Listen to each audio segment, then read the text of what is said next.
26 जनवरी की खौफनाक रात। उस रात पूरे शहर में गणतंत्र दिवस की धूम थी। झंडे फहराए जा चुके थे, लाइटों की जगमगाहट हर जगह थी। मगर अनामिका के लिए यह रात कुछ अलग थी।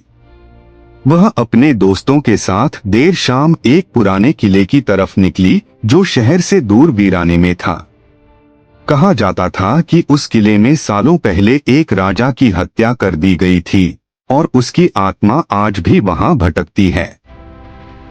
अनामिका और उसके दोस्त इस कहानी को झूठ मानते थे और इसलिए वहां जाकर इस अफवाह की सच्चाई परखना चाहते थे।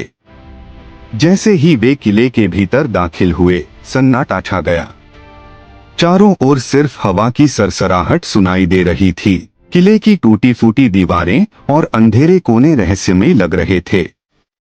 वे सब हंसते मजाक करते हुए आगे बढ़ रहे थे। तभी अनामिका को एक कोने में किसी के चलने की आहट सुनाई दी। क्या तुमने सुना? अनामिका ने धीरे से पूछा। अरे तुम्हें वहम हो रहा है, उसके दोस्त रोहित ने हंसकर जवाब दिया। लेकिन तभी एक गहरी भारी आवाज गूंजने लगी। तुमने यहाँ आने की जुर्रत कैसे की? सभी के पैरों तले जमीन खिसक गई। आवाज हर तरफ से आ रही थी, मगर कोई दिख नहीं रहा था। सहमे हुए वे पीछे मुड़कर भागने लगे, लेकिन किले के दरवाजे खुद ब खुद बंद हो गए। अंधेरे में सबकी चीखें गूंज उठीं। तभी अनामिका ने देखा कि दीवार पर किसी ने 26 जनवरी खून से लिखा हुआ था। रोहित ने डरते डरते पूछा, यह क्या है? दीवार से एक छाया निकलकर सामने खड़ी हो गई।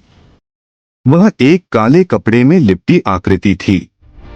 उसने कहा, यह वही दिन है जब मेरे साथ विश्वासघात हुआ था। आज मेरी कहानी पूरी होगी। अचानक रोहित गायब हो गया। बाकी दोस्तों ने जब पीछे देखा तो रोहित की जगह सिर्फ उसकी परछाई बची थी। अनामिका को समझ आ गया कि यह सिर्फ